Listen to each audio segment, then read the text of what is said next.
Maintenant, mon repos doit être un peu diplomatique.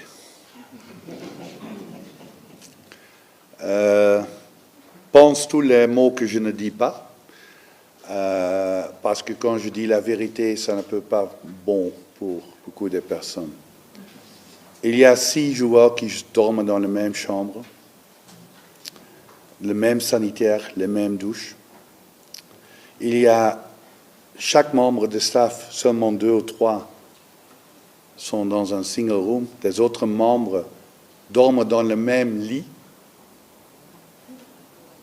Dans le temps du Covid, fatigue après l'entraînement sont, pour moi, et je dis ça avant, j'aime d'être ici, mais quand tu organises un tournoi avec 4 équipes pour un stade, et tu payes, tu règles les hôtels, chaque équipe a besoin de même niveau.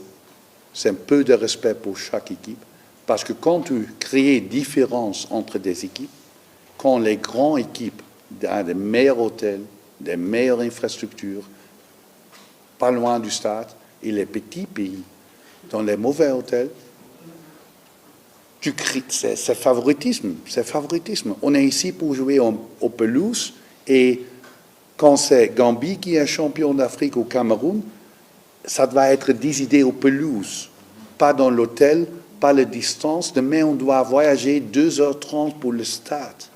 Même joueur, on va être là 1h30 avant le match. C'est 4 heures avant le match.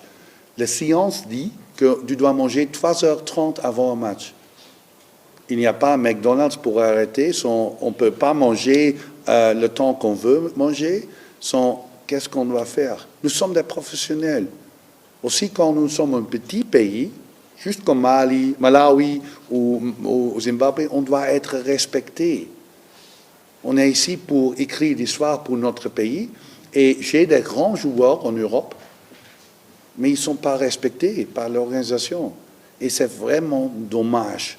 Parce que pour moi, un match est décidé aux pelouses, au stade, et pas extraire la pelouse.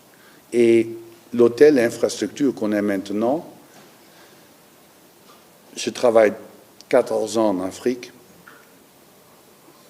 jamais vu.